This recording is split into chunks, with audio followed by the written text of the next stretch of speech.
C'est ce qui fait l'intérêt de ces courses-là, c'est qu'il y a tellement de paramètres sur lesquels, Ouais. déjà dans la course à pied, sur un marathon, il y a énormément de Mhm. paramètres sur lesquels Bien, on est d'accord. on peut travailler dans sa préparation, dans son matériel, dans son nutrition, dans son préparation mentale. Déjà, rien que sur un marathon, sur une épreuve d'un jour, il y a énormément de choses. Là, Mhm. on a en plus le facteur bivouac et le facteur autonomie. Donc, des choses à régler sur ce genre d'épreuve. Il y en a des centaines, mais c'est ce qui est Mhm. intéressant et ce qui fait que chaque fois que tu retournes, tu as un truc à utiliser. Euh, et ce qui fait que chaque fois que tu vas, tu progresses sur différents paramètres. L'être humain est doté de facultés insoupçonnées. Je suis Cyril Blanchard, triathlète, ultra-trailer et préparateur mental. J'aide les sportifs à dépasser leurs limites. Je suis né avec un patrimoine génétique assez limité et un niveau de confiance plus proche de celui de Calimero que celui de Michael Jordan. Et pourtant, cela ne m'a pas empêché de réaliser les courses les plus mythiques et d'atteindre un niveau de performance qui a largement dépassé mes espérances. Avec Objectif Finisher, je vous propose de découvrir ensemble des champions au parcours inspirants. Athlètes professionnels, simples passionnés ou anonymes, leur singularité va vous surprendre tout autant que leur simplicité. Mon but est simple, vous permettre d'acquérir les clés pour atteindre à votre tour vos objectifs. Tout le monde est capable de s'accomplir, devenez à votre tour finisher de la course de vos rêves. Bonjour à C'est toutes parti. et tous, c'est parti comédie, bienvenue dans le podcast Objectif Finisher. Alors Objectif Finisher, aujourd'hui j'accueille un finisher emblématique pardon, qui parfois on l'a pris pour une finisheuse parce que je dis bien il a un prénom extrêmement singulier. Il est connu, hein, il est très connu, mais son prénom pour le coup, j'ai fait mes recherches. Meryl, si tu veux bien, je vais commencer par là. Parce que des Meryl en France, Merile, t'es le seul. Je suis seul. C'était- Moi, dans ce Alors, bonjour à tous. je suis allé sur Euh, Internet, hein, mais on accueille ouais. aujourd'hui Meryl Robert. Alors, son prénom, c'est pas Robert, c'est bien Meryl. Et c'est bien un homme, on le mettra pas dans les finisheuses, dans les classements des femmes, des féminines. Mais Meryl, bah, je suis très heureux de t'accueillir parce que, au-delà de la singularité de ton prénom, t'es quelqu'un qu'on pourrait qualifier comme étant dans l'extrême performance et dans les meilleurs en plus. Et une de tes singularités, en tout cas, quand on lit beaucoup les articles sur toi, bah, c'est que tu es quelqu'un de très accessible et j'en suis le témoin d'ailleurs. Alors je vais faire rire peut-être pas du monde, mais en tout cas, il faut savoir une chose, c'est que tu es le chouchou. Tu es le chouchou de ma femme. Bon, Voilà. Le- Laurence, les initiés à euh, Laurence, alors. eh ben voilà, elle te transmet le bonjour et je pense que c'est pas la seule à être fan de toi parce que tu es quelqu'un de super sympa, super accessible. On va en discuter au cours de cette petite heure ensemble. Donc, bah, écoute, Meryl Robert, je te souhaite vraiment la bienvenue dans ce podcast. Et puis finalement, ton histoire avec la course à pied, tu pourrais nous dire déjà quand est-ce qu'elle a démarré et peut-être que tu as fait d'autres sports avant de courir finalement d'ailleurs. Moi, c'est Cyril déjà de m'accueillir dans ton podcast. Oui, la course à pied, je suis arrivé sur le tard, en fait, à la course à pied et Mhm. j'ai fait un peu de sport dans ma jeunesse, mais ça n'a pas été forcément une grande réussite. J'ai fait voilà, quelques apparitions dans le vélo quand j'étais junior. Mhm. Mais bon, voilà, moi junior, ouais, je devais être ado, donc ouais. J'en retiens pas un grand souvenir parce que je crois que j'ai rarement terminé une course en fait. C'est- non, non, mais en fait, je m'entraînais tout seul de mon côté et c'était des courses où on faisait des tours de 3-4 kilomètres. Voilà, c'est des petits Mhm. circuits qui faisaient 80 bornes et en fait, dès que tu décrochais du peloton, c'était compliqué et dès que tu prenais un tour, il fallait que tu t'arrêtes et donc je me suis arrêté pas mal de fois quoi. Mais bon, je pense que c'est une période où j'ai un peu développé ma capacité d'endurance. Euh, Même si voilà, il n'y a pas eu forcément de bons résultats. Je note quand même que j'ai participé à des courses avec Gianni Longo, euh, qui à l'époque courait au comité Rhône-Alpes là, et on courait donc avec les féminines pro. Voilà. Donc je suis jamais arrivé devant elle, mais voilà, c'était une bonne expérience quand même. Ouais, donc Janie, qu'on aurait pu prendre pour un homme, et toi peut-être par ton prénom en tout cas pour une femme, et non, on pose bien les choses. Et alors, Janie, avec tout le respect qu'on a pour elle, quand même une immense championne. Non, Et d'ailleurs, d'ailleurs au passage, j'aime bien aussi faire des allusions un peu là-dessus, parce qu'en fait les femmes souvent ont eu du mal à percer dans les sports, déjà ne serait-ce que pouvoir courir, se mettre en short, faire des sports de combat. Aujourd'hui, ça paraît presque normal de voir toutes les femmes faire du sport, et tant mieux d'ailleurs. Mais Janie fait partie des personnes qui ont aussi permis aux femmes l'accès au sport, et de pouvoir justement militer pour une noble cause. Parce que voilà, quand on écoute, je ne nommerai pas certains directeurs sportifs du monde du cyclisme qui disaient mais voir une femme sur un vélo c'est juste pas normal. Enfin bon voilà, c'est un ancien temps, mais aujourd'hui on voit bon, bien que les femmes ont leur place dans le sport, évidemment. On a l'exemple de Courtenay là, qui fait encore un classement extraordinaire sur ah la oui, Western States. Donc bon Challenge. voilà. Écoute, et toi, donc c'était pas ton dada la course à pied, hein. Enfin du moins le sport au démarrage. T'avais pas des grandes facultés. Tu nous racontes un petit peu ton enfance. C'était en Rhône-Alpes, tu disais? Oui, moi je suis originaire d'une petite région là, qui est à cheval entre la Drôme et l'Isère, qui s'appelle le Royan, euh, Hmm. dans le Vercors. Voilà, plutôt un pays de rugby, rugby essentiellement. Donc j'ai fait un petit peu de rugby à ma jeunesse aussi, un petit peu de vélo. Et puis voilà, je suivais le Tour de France parce que j'avais un voisin qui a fait quelques résultats, Charles Mottet. Je sais pas si ça te parle. Hmm. Hmm. De Saucoire, il a fait, je crois, quatrième sur le Tour de France une année. Ouais. Et donc voilà, j'avais fait quelques émules dans la région et j'en faisais partie. Donc après, je m'étais mis au vélo. Voilà, et puis après des études à Grenoble, puis à Montpellier, et puis voilà, la vie lancé. J'ai un peu arrêté, mis de côté le sport. Et puis je suis revenu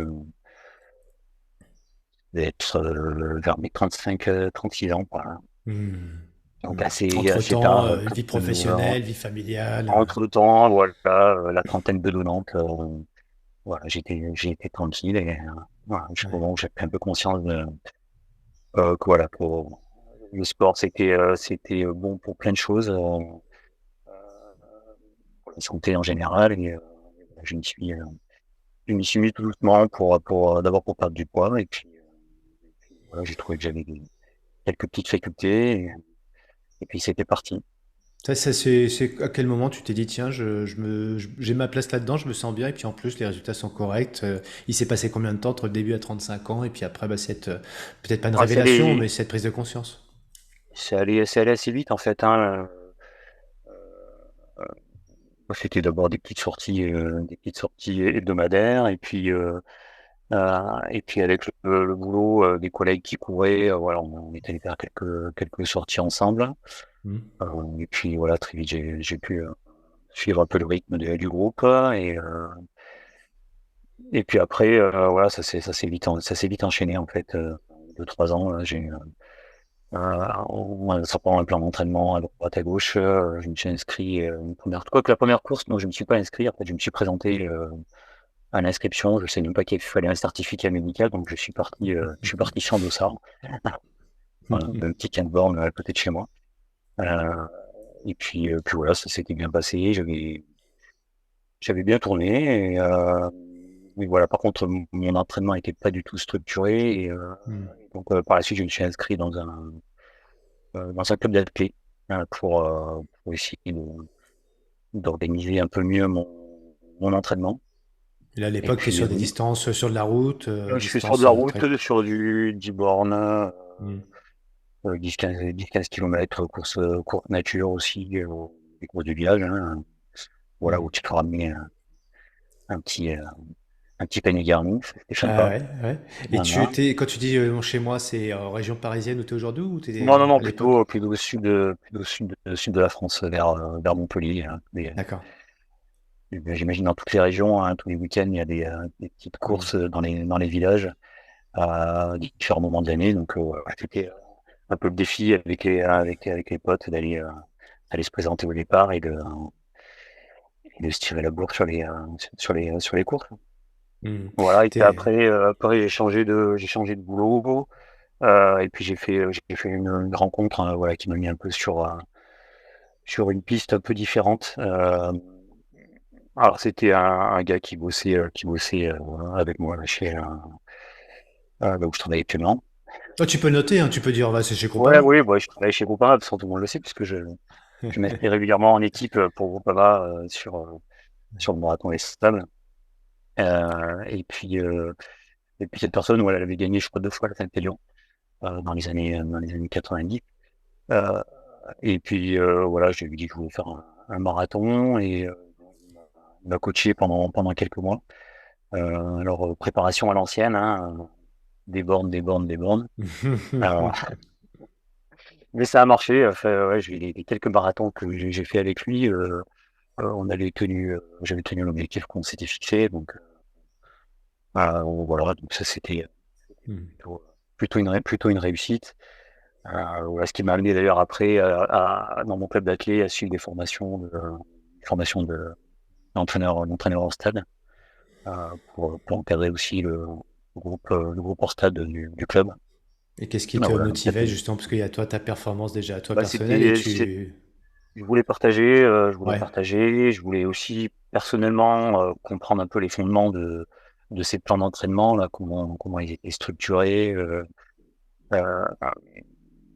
pour pouvoir aussi moi me construire quelque chose quelque chose de cohérent qui me convienne par rapport à mon emploi du temps, par rapport à mon niveau Mhm.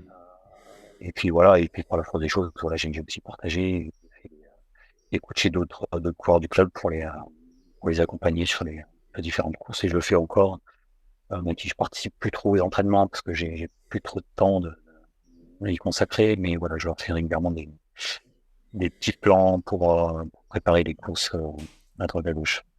Ouais, parce qu'on va là pour ceux qui connaissent pas ton univers, faut quand même rappeler.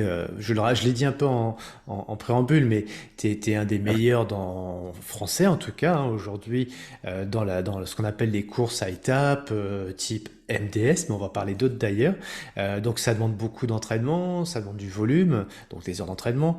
On vient de comprendre que tu avais une vie professionnelle, une vie Ouais. familiale, et puis à côté, en plus, cette envie de partager, et donc tu commences à nous dire là, oui, c'est un peu compliqué quand même de transmettre et de faire du coaching à côté.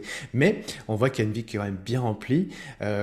Comment t'as... Alors, on va reprendre un petit peu le fil de où on en était, mais je pense que ça va amener à des questions, ça, parce que les gens peuvent se dire, ben, comment on arrive à organiser tout ça, c'est quoi une journée type, tu t'occupes pas de tes enfants, tu t'occupes pas de ton travail, t'as pas de responsabilité.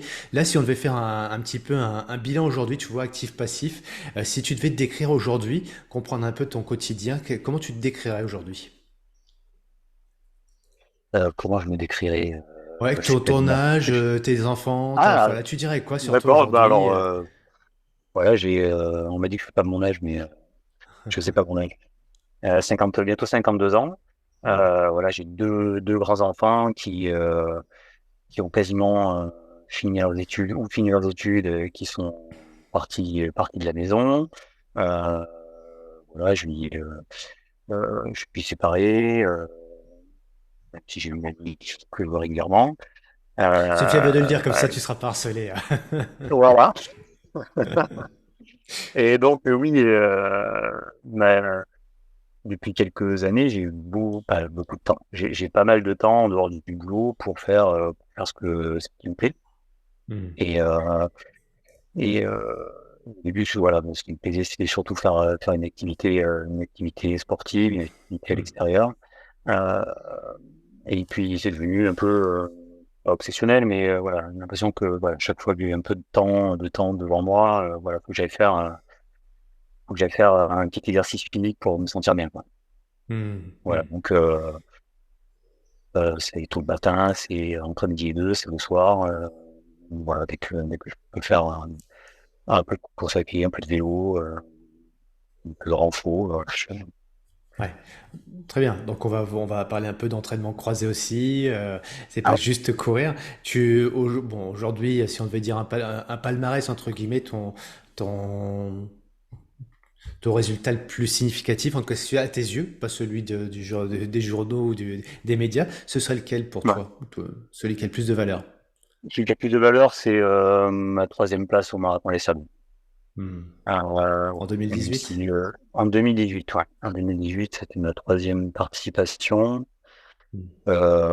Voilà, j'avais en deux éditions, j'avais réussi à optimiser pas mal de choses. Et donc, voilà, je suis arrivé avec un bien entraîné, bien préparé. Alors, peut-être que cette année-là, il n'y avait pas la concurrence qu'on a peut-être eu ces dernières années. Mais en tout cas, ça s'était bien Hmm. passé. Au fil des jours, ça allait de mieux en mieux. Donc, voilà. Et puis, voilà, j'ai eu fait une, une troisième place en 2021, je sais plus, 2021. Mais c'était suite à une pénalité d'un coureur qui était devant moi. Donc, c'était un peu moins.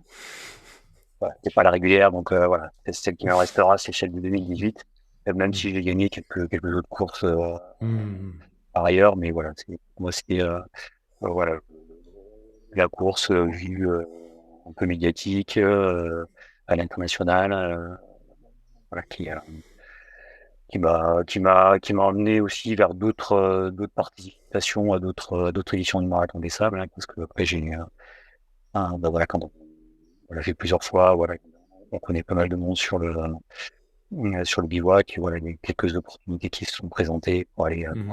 courir d'autres aventures, et ça a permis aussi ça. Ouais.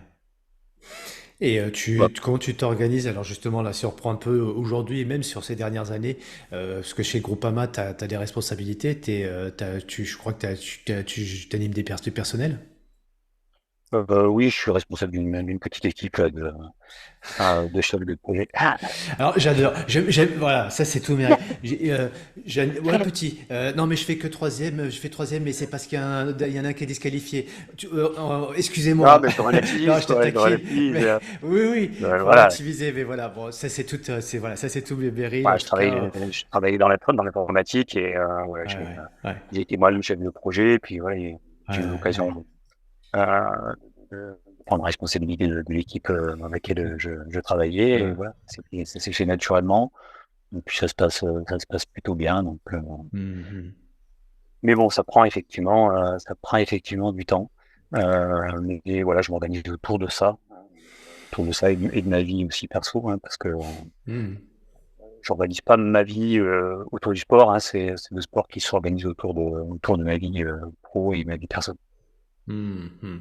Alors justement, à partir de quand tu as commencé à avoir une vie entre guillemets structurée, alors pas autour de ton sport, on l'a compris, c'est le sport qui se greffe sur ton organisation, mais ça, par rapport à tout cette... alors en plus, tu parles, ça prend pas un temps fou, mais cérébralement, quand on est chef d'une équipe quand même, je pense que ça prend un petit peu de temps, pas que quand on est dans son bureau, mais aussi quand on est à la maison, on pense à des choses, sa réunion, etc., on dort un peu moins bien. Donc tu t'as commencé à t'organiser par rapport à tout ça, et surtout, et aussi à côté, en rappelant, mais moi ça j'y tiens aussi, que tu aides des personnes, tu partages des plans d'entraînement. Et d'ailleurs, si vous cherchez sur Marathon des Sables des plans d'entraînement, la référence c'est fait par Meryl. Donc, voilà, à partir de quand tu as J'ai- commencé à structurer tout ça, ton planning? Ouais, dès que bah, à partir de 2018, par là où j'ai voulu Mhm. vraiment essayer de performer, je voyais que j'avais certaines capacités à courir dans une ambiance un peu chaude, sur du long. Euh, donc voilà, j'ai essayé de m'organiser une préparation propre à ce genre de course. Et d'ailleurs, j'ai fait très peu d'autres grosses courses type Mhm. UTMB ou aux Réunions. Hein. D'ailleurs, j'ai jamais été à la Réunion. Mhm. Si j'avais un dossard cette année, je ne pourrais pas y aller. Euh, mais voilà, euh, depuis 2018, j'organise des entraînements de manière un peu structurée pour préparer ce genre d'événement. Mhm.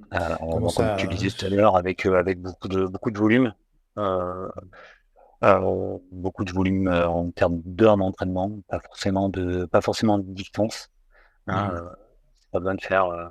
J'entends souvent des gens qui disent ouais, je fais 100, 200, 150 km par semaine. Ouais. Et Eliud Kipchoge, je pense qu'il en fait plus, mais il ne fait pas Mhm. forcément 20 heures par semaine. Ouais. Voilà, donc c'est plus en volume horaire que j'ai vu ça, et voilà, c'est autour de 15 à 20 heures quand je suis en pleine préparation. Ouais, ça c'est un enseignement pour beaucoup de gens qui font leur plan d'entraînement, qui ont tendance à regarder plus le kilométrage. La vérité, chacun a sa propre vérité, mais toi, Oui. on peut écouter légitimement un peu toi tes bonnes pratiques et c'est de regarder plus le volume horaire, le temps que tu consacres à ton Ouais, entraînement et par rapport au type de course auquel je participe, hein, on n'est pas sur de Hmm, très haute intensité. mhm, Donc, même si je conserve des séances fractionnées de seuil, pour la plupart, c'est des séances en endurance où je suis entre guillemets à l'aise mhm. dans un état d'équilibre, hein, on va dire. Ah, ok. Et pour placer tes 15-20 heures d'entraînement, alors quand tu es sur des périodes voilà, où tu es sur Ouais. des grosses prépas, Oui. une semaine, ça ressemble à quoi pour toi? Déjà, est-ce que tu as des week-ends ou c'est des jours de repos en semaine? Comment tu t'organises? Ouais, déjà, je me garde un jour de repos complet par semaine. Mhm. Mhm. Euh, Après, voilà, j'essaie de faire des cycles de 4 semaines. Ça semble être quand même Mhm. quelque chose qui est assez on va dire, admis dans le monde du trail et de la course à pied, avec une semaine de régénération. Mhm. Et après, la semaine, c'est quelques séances tout le matin à jeun, beaucoup de séances entre midi et deux. Hein, c'est d'ailleurs ce qui me permet de décompresser, parce que effectivement, tu disais tout à l'heure, ma journée de boulot, c'est beaucoup de Mhm. concentration. Je suis assis dans mon écran 8 heures par jour, donc la petite pause de 2 heures entre midi et deux, là, ça me permet aussi d'évacuer un peu de stress, de remobiliser un peu Mhm. tout mon organisme, là, Mhm. et puis de prendre un peu de hauteur par rapport à les problèmes du quotidien. Donc oui, j'ai cette séance voilà, entre midi et deux qui est quasiment quotidienne. Et puis parfois le soir, une séance de vélo ou de renforcement musculaire. Ouais. C'est quoi ta séance préférée, toi? Ma séance préférée euh, est ma séance longue de faire entre 27 et 30 bornes le samedi matin avec mon sac. Avec le sac. Avec Et mon sac. avec ou sans Là, écouteurs? ben alors, jusqu'à il n'y a pas longtemps sans écouteurs. Et Ouais. puis depuis, bon, j'ai eu un petit problème de santé là, Ouais. en début d'année là, et donc j'ai fait un stop de 8 semaines. Et à la reprise là, j'ai pris le casque parce que voilà, fallait que je cours sur des allures très très basses. Et j'avoue que c'est pas mal Mhm. d'écouter un peu de musique, d'écouter des podcasts là, on va dire ça passe plus vite. Mais bon, globalement, j'essaie voilà, quand je cours, j'aime bien être concentré Mhm. sur ce que je fais, sur mon environnement, sur mes sensations. Bah, Ouais. Comment donc ça, c'est pour tes entraînements, matin, midi et parfois soir. T'as des ouais. routines quotidiennes, tous les jours, il y a un truc que tu fais Ah, systématiquement dans le cadre de ta prépa ou juste dans le cadre de ton énergie, ton bien-être?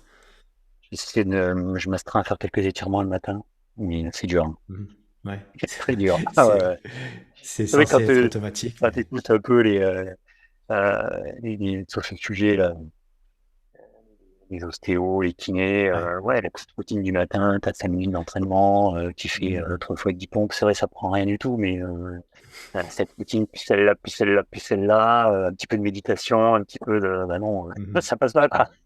Ouais, ouais, ouais, Donc ouais. ouais, j'essaie de faire un peu d'étirement parce que voilà, c'est un peu mon point faible, et je me suis mis énormément de mal à Mhm. m'étirer, et, voilà, c'est Ouais. ma petite routine le matin que j'essaie de conserver. Alors, je pense que nos auditeurs auront, j'espère en tout cas, plein de questions en écoutant le podcast. Donc, évidemment, ils pourront les poser en commentaire du podcast ou sur les réseaux. Ouais, Mais c'est peut-être une question qui me vient à l'esprit. Tu disais tout à l'heure, toi, tu as certaines, alors une appétence, mais surtout aussi une capacité à t'adapter sur des environnements alors longs et chauds. bah, Comment tu es arrivé un petit peu à apprivoiser ces environnements-là? Alors, toi, tu vas peut-être dire c'est naturellement et c'est ma génétique. Mais moi, je suis pas sûr qu'il y ait que de ça. Donc, qu'est-ce qui fait qu'à un moment donné, tu t'es acclimaté mieux que d'autres et que tu as. Est-ce que c'est le fait d'habiter aussi dans le ouais, bah, sud? Est-ce que tu as des entraînements spécifiques? j'ai pas d'entraînement spécifique. Je pense pas. Enfin, le fait de s'entraîner régulièrement dans une ambiance chaude fait que voilà, l'organisme s'adapte, il va mettre en place des mécanismes de rafraîchissement, on va dire, Mm. naturel. Mm. Et puis petit à petit, voilà, ça devient naturel. Tu vois, je suis allé aujourd'hui, ils annonçaient quand même canicule dans le sud là. Je sais pas, il est 32, 33 degrés cet après-midi là. Moi, je suis allé trotter. Voilà, si tu t'arroses un peu, ça fait un petit air et puis voilà, ça rafraîchit.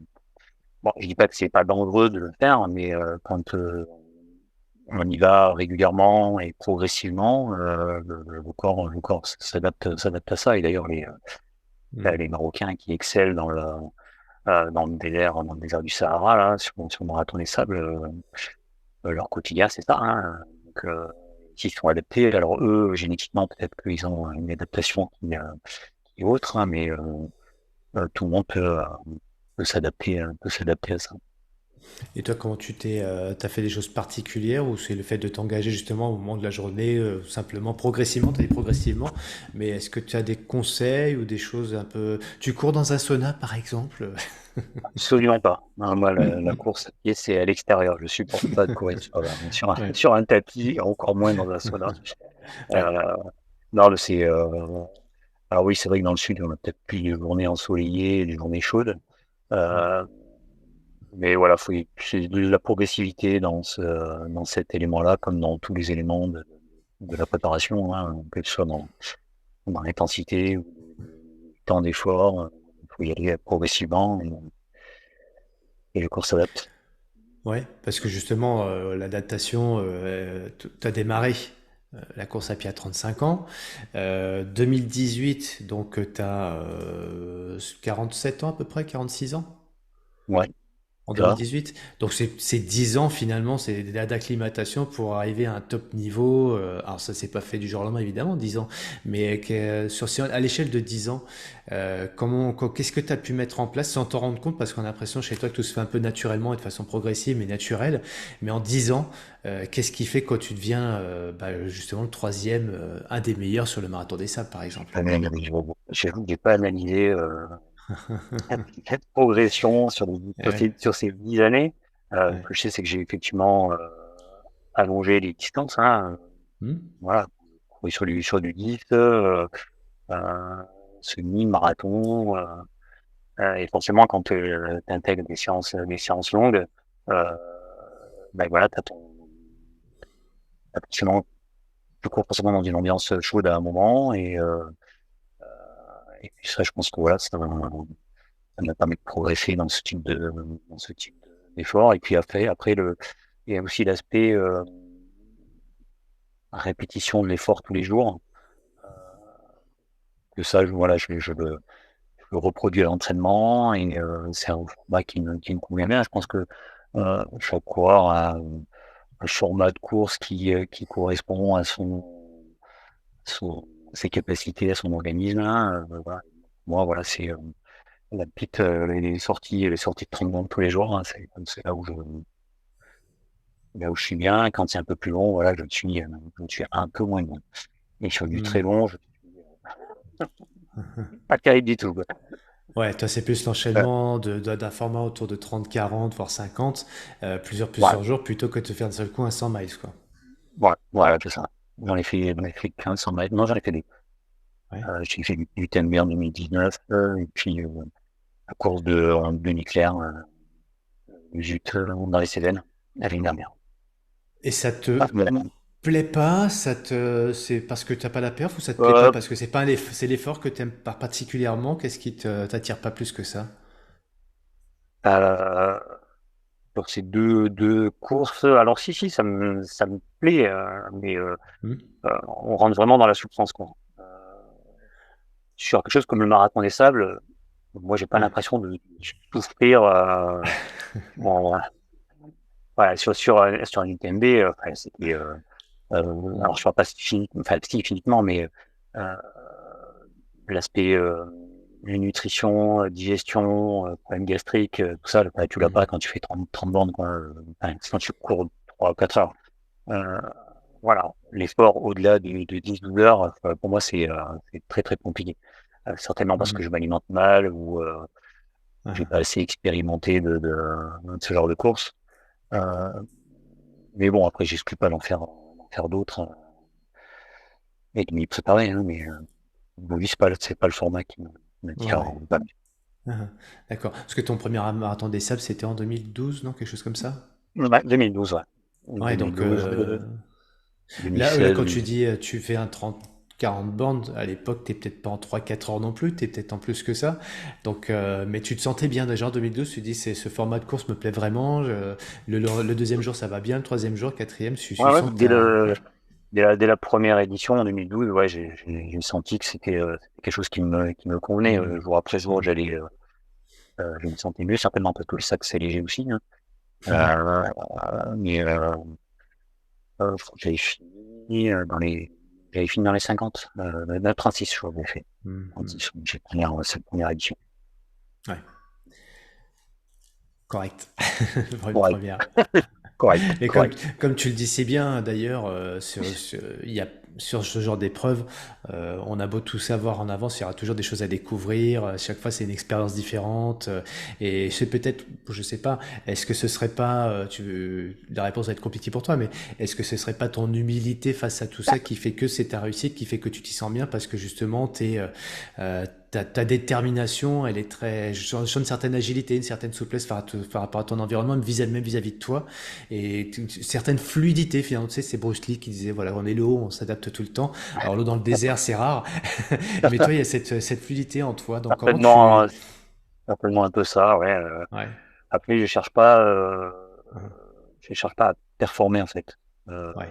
voilà, je reste toujours dans la maîtrise de mon effort et sur ce genre d'épreuve, faut être très prudent, quoi.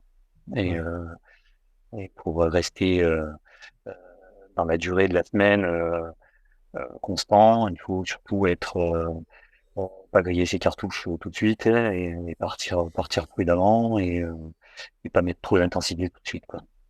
Hmm. Ouais. Hmm.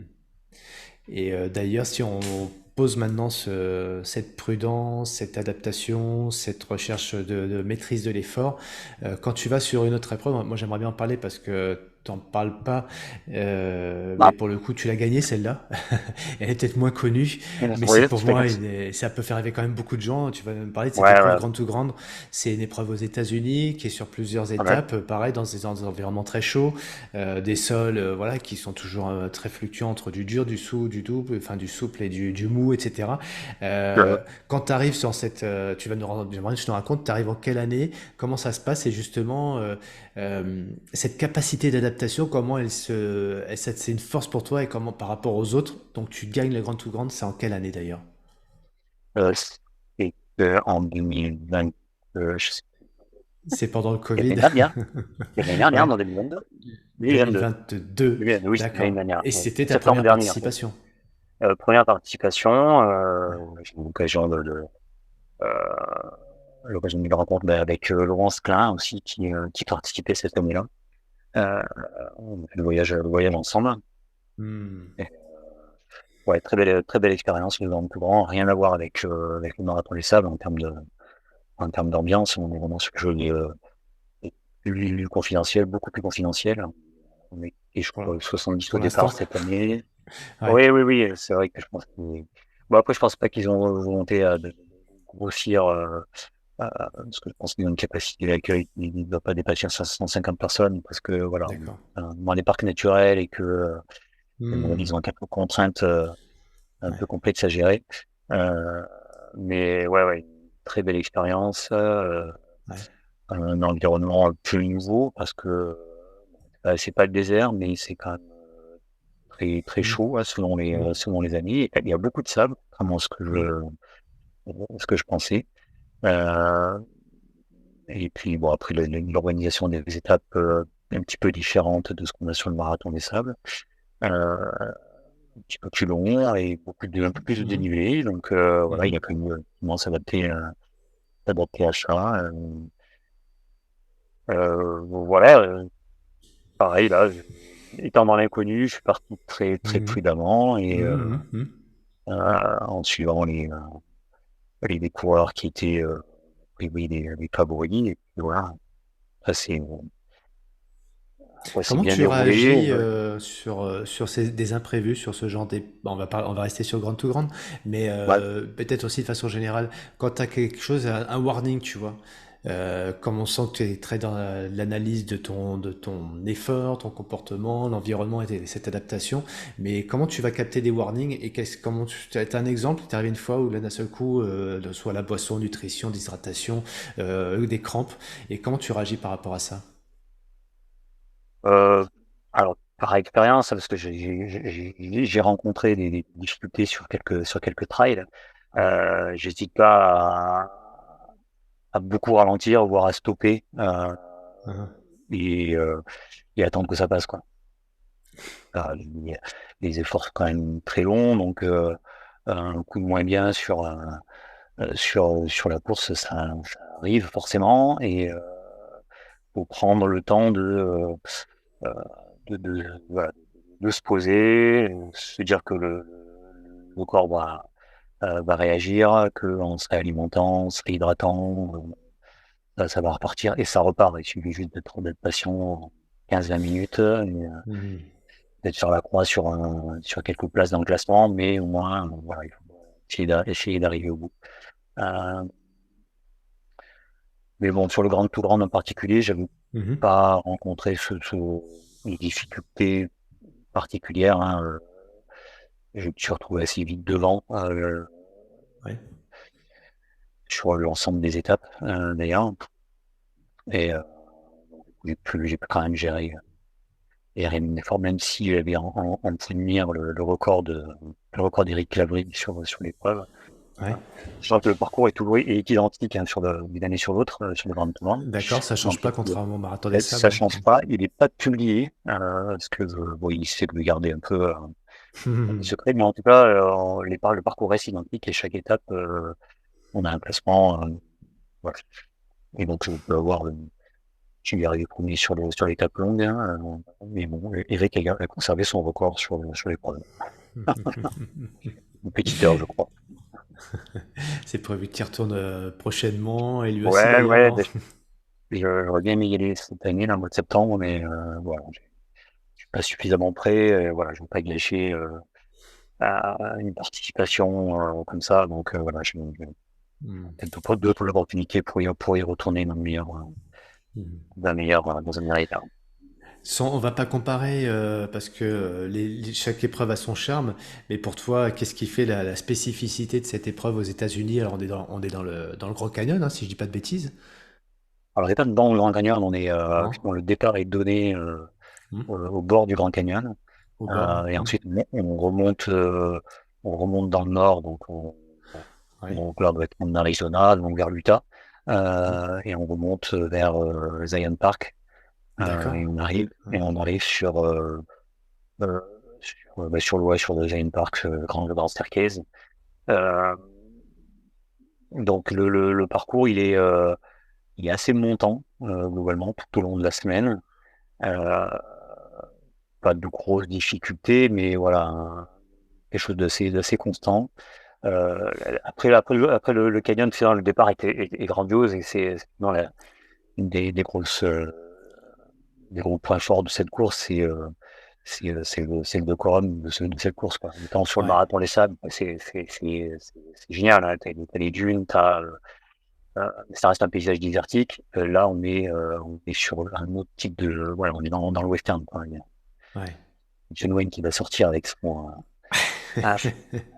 cheval derrière le bosquet. Non, c'est top. Alors, il y a eu quelques incendies ces dernières années, donc on traverse une grande forêt Mhm. vers une ville qui s'appelle Canab. Donc, ouais, c'était pas génial, mais bon, voilà, j'imagine que les années à venir, on retrouvera un peu de verdure. Mhm. Mais après, c'est passé la première et la deuxième étape, là, c'est vraiment génial quand on est dans des paysages. Faut aller voir sur le site, mais on a des dunes roses, on a des canyons très sinueux, très profond, et quand on est là-dedans, ouais, on est dans un autre monde, quoi. Et ça, Si, t'as un instant magique, tu sais, souvent sur le marathon des sables, alors chacun a son instant magique, parfois voilà, ça va ouais, ouais, être. ouais, parce que là, Mais là, toi, c'est, tu. ouais, oui, bah, j'ai peut-être déjà raconté, hein, mais alors je sais plus le nom du canyon en question, Ouais. mais je crois il ne même pas être ouvert au public.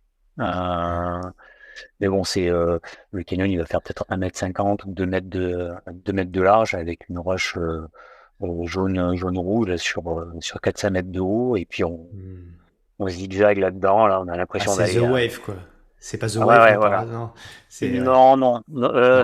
ouais, non, non, non, c'est pas comme Picabo Canyon, je crois qu'il s'appelle. D'accord. Bref, t'es là-dedans, t'as l'impression que y a rien peut t'arriver, quoi. T'es à 20 à l'heure là-dedans, là. T'as pas à Ouais. remplir les feuilles, toi, au préalable, c'est l'organisation, c'est eux qui gèrent, parce que tu sais, dans les parcs, tu dois signer, tu dois même payer les pays, hein, d'ailleurs, pour entrer dans les parcs, là, pour le coup, Ah ouais. t'as pas à faire tout ça, Non, quoi. non, là, non, j'ai pas rempli de formulaire particulier, D'accord, non, non, non, bah, très bien. Mais ça, c'est un non, non, privilège mais, de faire ça, parce que tu sais que quand, enfin, ah je oui, sais oui, pas, pour ceux qui sont pas je allés pense encore aux que, États-Unis, tu payes pour aller dans ces parcs. Comme tu l'as très bien dit, il y en a qui sont fermés, tu peux pas y aller, et tu y vas, faut vraiment laisser remplir une feuille, etc. Et si tu remplis pas ça et que tu payes pas, tu te fais verbaliser, ça coûte très cher là-bas, puisqu'il y a les gardiens. Donc là, ouais, c'est un vrai privilège de pouvoir faire cette épreuve-là dans ces parcs-là. Ouais, ouais, ouais. ouais, j'imagine, et cette porte, ouais, ce canyon-là en particulier, c'est celui qui m'a le plus marqué. Hmm. Et, Ouais. il y avait plein de photographes qui étaient présents sur cette zone-là. Hmm. Euh, mais ouais, voilà, voilà, toutes les parois, c'est génial, quoi. On a les frissons, quoi. C'est ce que t'aimes dans ta discipline, justement, ce côté magique de l'environnement, ou c'est vraiment ce que tu vis intérieurement, ou les deux? Ouais, c'est surtout ce que je vois qui m'attire, hein. Hmm. Hmm. Et d'ailleurs, Hmm. c'est quand je vais d'ailleurs en déplacement quelque part que je prends ou je choisis un parcours sur la montre ou là, c'est typiquement la sortie que la sortie plaisir où je vais pas me rendre compte du temps que je passe sur la piste, quoi. Parce que je Hmm. découvre. Hmm. La sortie un peu pénible, c'est celle que je fais tous les jours là, dans les vignes à côté de mon boulot là. Bon, voilà, les 7 vignes, je les appelle par leur prénom, donc vraiment c'est un peu souvent. Ouais. Mais oui, T'aimes j'ai bien des la croix, variété. ouais. Il y a T'aimes une ouais, bien ces changements, cette diversité. Hmm. ouais, exactement, ouais. Mm. Ok. Aïe, aïe, aïe, qu'est-ce que ça fait du bien d'entendre ça. Forcément, alors je te poserai, je répète, mais on a tellement envie de poser plein de questions, surtout sur ces épreuves-là alors quand on fait un marathon, quand on fait un 100 miles à la limite, tu disais tout à l'heure qu'un 100 miles pour toi c'est compliqué, c'est difficile au niveau physiologique, etc. Mais par contre, quand on fait ce genre d'épreuve que toi sur lequel tu es extrêmement, t'as beaucoup d'expérience, j'aime bien l'expression que tu as dit, par expérience, on aimerait en savoir beaucoup plus parce qu'en fait, il y a tellement de paramètres, y compris le sac à dos, ce qu'on met dedans, ce qu'on met pas, se connaître au niveau sommeil aussi, après sur qu'on va dormir, est-ce qu'on va bien dormir, pas bien dormir. Si toi, tu avais de ton expérience, c'est très bateau ce que je vais dire, et je pense que la réponse sera très bateau, mais c'est Bon, quelqu'un qui a une immense expérience qui va nous le dire. C'est quels sont les 3 conseils que tu donnerais à des personnes qui veulent vraiment s'initier à cette discipline, bon. que ce soit sur ma MDS ou grande to grande d'ailleurs? Ouais, c'est ce qui fait l'intérêt de ces courses-là, c'est qu'il y a tellement de paramètres sur lesquels, Ah oui. déjà dans la course à pied, sur un marathon, il y a énormément de Hmm. paramètres sur lesquels Bien, on est d'accord. on peut travailler dans sa préparation, dans son matériel, dans sa nutrition, dans son préparation mentale. Déjà, rien que sur un marathon, sur une épreuve d'un jour, il y a énormément de choses. Là, Hmm. on a en plus le facteur bivouac et le facteur autonomie. Donc, des choses à régler sur ce genre d'épreuve. Il y en a des centaines, mais c'est ce qui est Hmm. intéressant et ce qui fait que chaque fois que tu retournes, tu as un truc à utiliser. Euh, et ce qui fait que chaque fois que tu vas, tu progresses sur différents paramètres. C'est vrai que Hmm. il y en a tellement que en citer trois, ouais, c'est clair que le facteur poids, c'est hyper important. C'est Hmm. hyper important, que ce soit le poids de l'équipement ou même son poids corporel.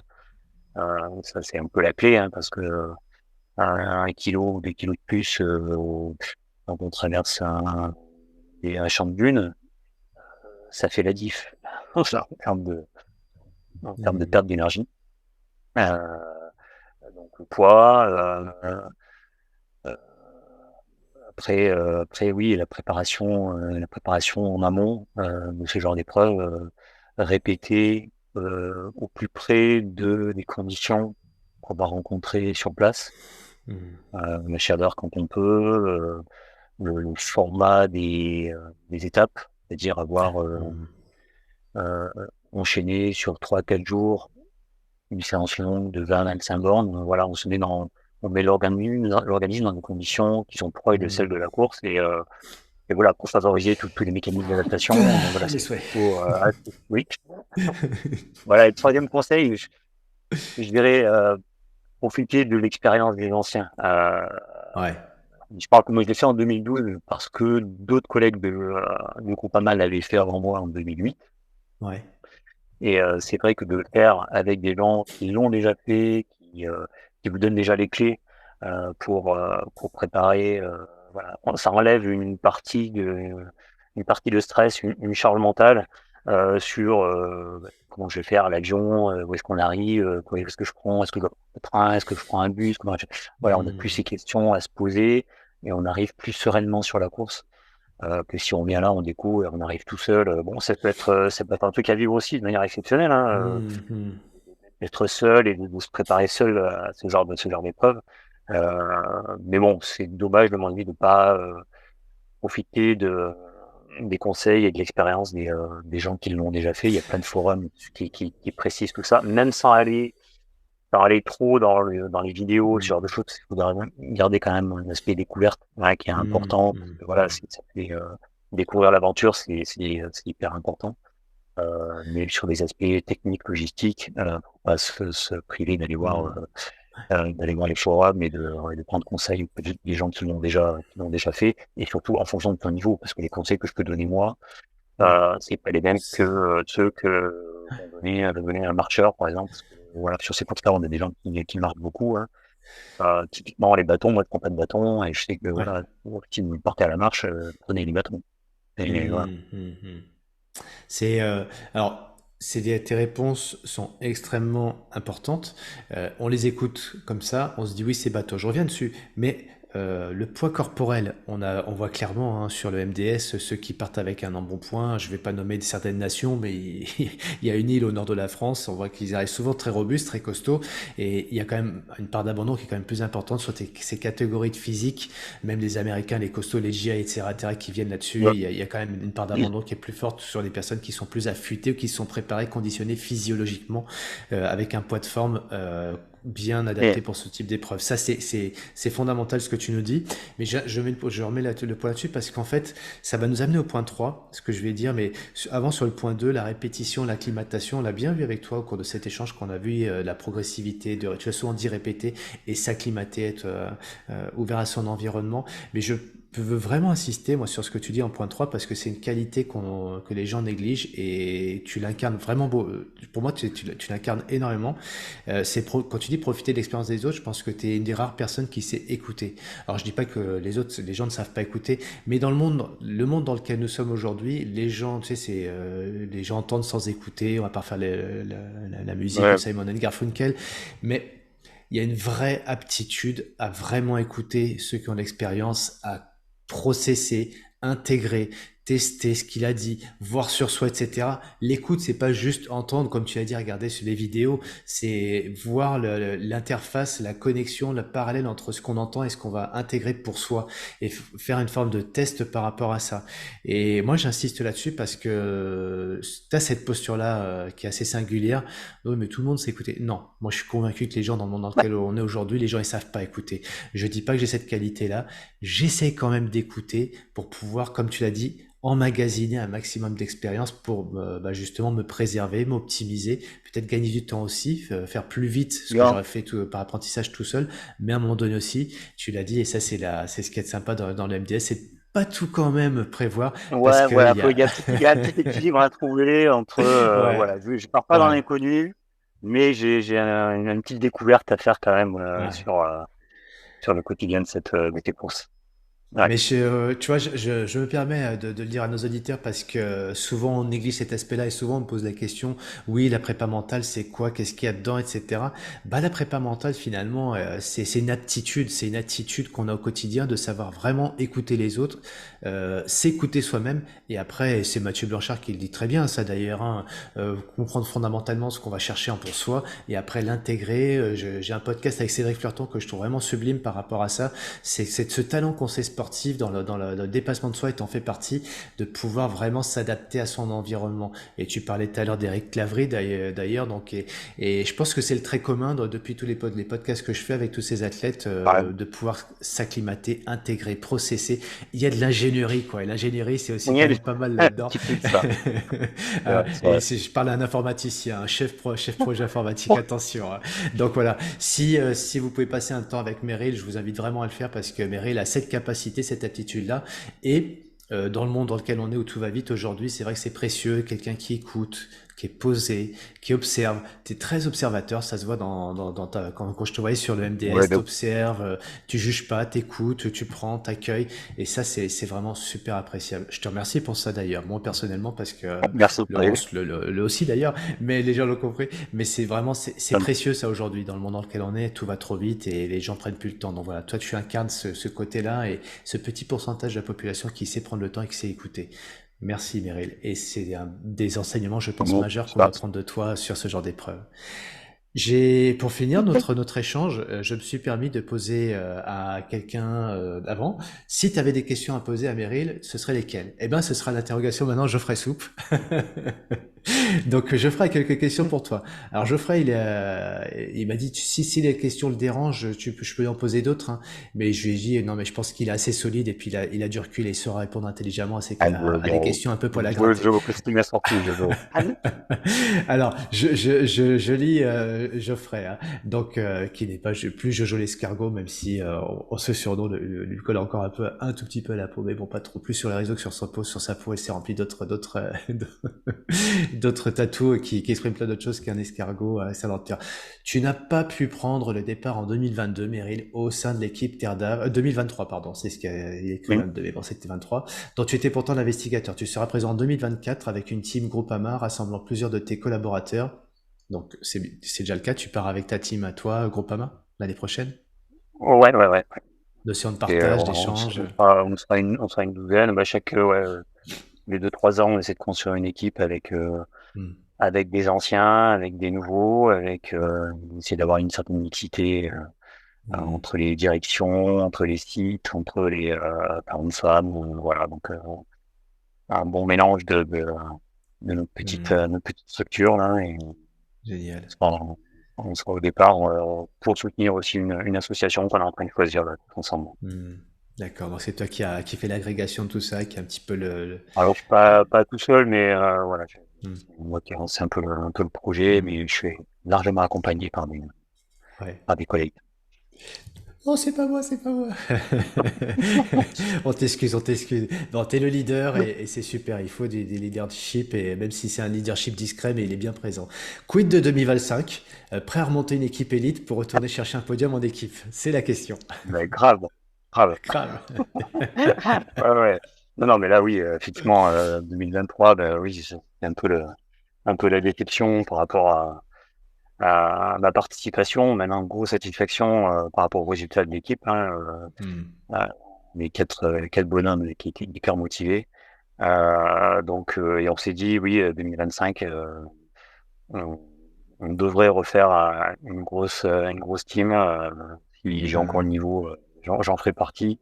Mais en tout cas, il y aura du beau monde en 2025. Je croise les doigts. Ouais, super. Bah, en tout cas, je pense que tu l'as dit, et là, il y avait vraiment beaucoup d'entrain, d'envie, et je pense que ça va générer beaucoup aussi de l'autre côté avec des personnes voilà, qui se voient déjà avec toi. Tu as réussi malgré tout à être présent cette année en tant que bénévole au sein de l'équipe média. Tu as entre autres animé une petite série pour Distance Plus. Tu as pu notamment y partager ta déception suite aux épisodes de triche entre guillemets, etc. On va pas rentrer dans le débat, mais Non. la question c'est comment tu as vécu toi les réactions des gens en fait. C'est pas tant l'événement qui s'est passé, mais les réactions des gens. Comment toi tu l'as vécu et quel enseignement tu en tires Si tu en tires un tiers, Moi, mais. j'étais surpris par les réactions en fait sur les réseaux. Hmm, Euh, hmm, Effectivement, moi j'ai essayé d'être assez objectif dans ce que j'ai pu raconter, et puis voilà, il y a eu de la surenchère sur les commentaires. C'est vrai que hmm, ça, j'en avais pas forcément conscience parce que j'avais jamais été exposé comme ça sur les réseaux. hmm, Euh, mais je dois avoir une certaine capacité mentale à absorber ça. hmm. Moi, j'y ai pris un Ouais. peu pleine face. Euh, bon, voilà, T'en je suis tires pas un, certain je suis t'en pas tires un certain enseignement, de toi, parce que. réétudier l'expérience. Mais là, moi, sans parler de Ouais. polémique, j'aime pas ça, moi non plus. Mais Ouais. toi qui es un homme de consensus, on sent que bah, tu fais les choses pour donner du plaisir. Là, t'en tires un enseignement, toi, par rapport à ça. Tu dis, tiens, je prends du recul. Et comme souvent, les sportifs aiment bien le dire, bon, bah, peu importe les réactions, moi, j'embrasse tout. Et puis, ben voilà, j'y vais, j'avance, quoi. Mais comment tu réagis, toi, par rapport à ça, avec du recul? Euh, j'ai, je sais pas, Hmm. ça a été, moi je l'ai pas bien vécu en fait D'accord, ok. ce truc-là. Même là, tu vois, tu m'en reparles là, bon, les trucs qui me remontent sur les, voilà. Ça crispe, ouais, c'est Euh, pas agréable, quoi. Ouais. ouais, ça Hmm. nous crispe. Et ce que je trouve après dommage et à la limite un peu compréhensible, c'est que voilà, il y a aussi la barrière de la langue, de la façon dont on s'exprime, des choses qui sont mal interprétées, des choses qu'on n'a pas voulu dire. Hmm, hmm. Ça, Ouais. c'est hyper dur, hein. C'est un vrai métier. C'est pour ça que j'ai été Hmm. invité dans cette équipe média. Bon, je pense que tout ce que j'ai produit en termes de contenu, photo, je pense, ou reportage, je pense qu'ils ont rien pu exploiter. Mais bon, c'est un vrai métier. C'est un vrai métier. C'est, ouais. Ouais. Et parler, donner son avis sur les réseaux, ça en est là aussi, hein. Il faut Mhm, savoir, mhm. effectivement, comme tu dis, prendre du recul Mhm. euh, j'ai eu des difficultés par rapport à ça. Ouais, ok. Non, mais c'est ok, hein. Ouais.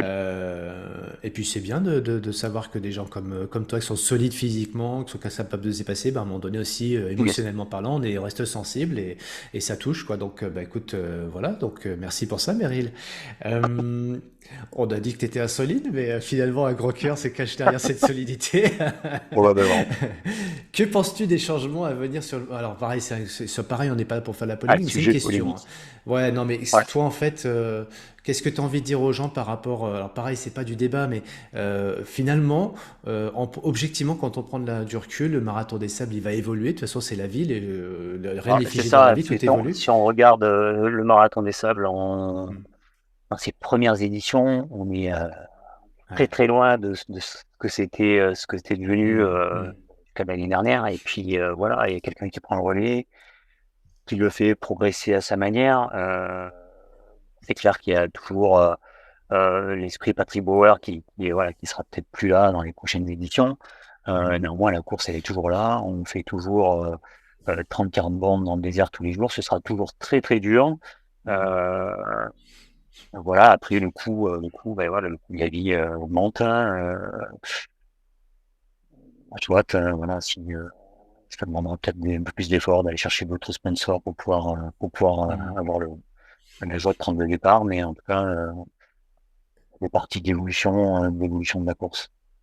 Ouais, sur le marathon des sables, moi j'ai quand même rencontré quand même beaucoup de gens, des jeunes, des moins jeunes, des hommes, des femmes, des profils très très très différents, et on voit bien que il y a, il faut pas être dans les premiers pour savoir lever des fonds, pour savoir enthousiasmer des gens, créer un projet, et finalement lever 4 000 euros, 5 000, 6 000, 7 000, 10 000 euros parce qu'en Ah fait, oui.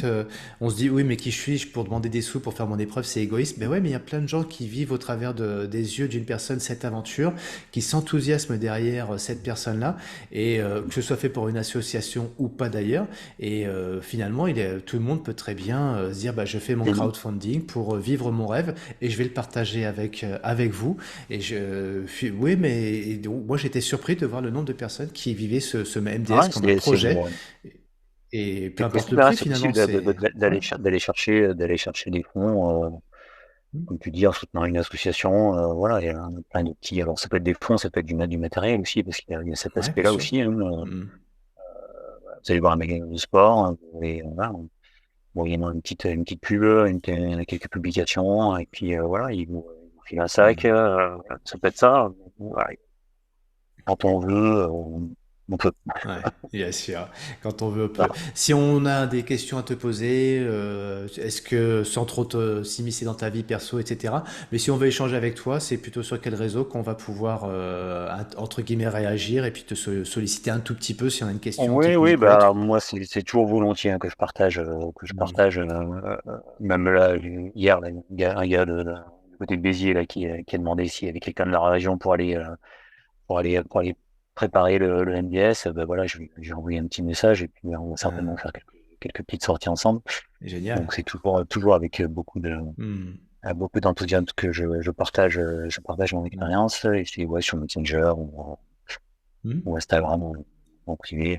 Il n'y a pas de souci, je réponds systématiquement. Ah, génial. Eh ben, écoute, Meryl, je te remercie pour tout ce que tu nous as partagé. Rendez-vous sur de nouvelles aventures. Oui, mais j'espère. Très bientôt.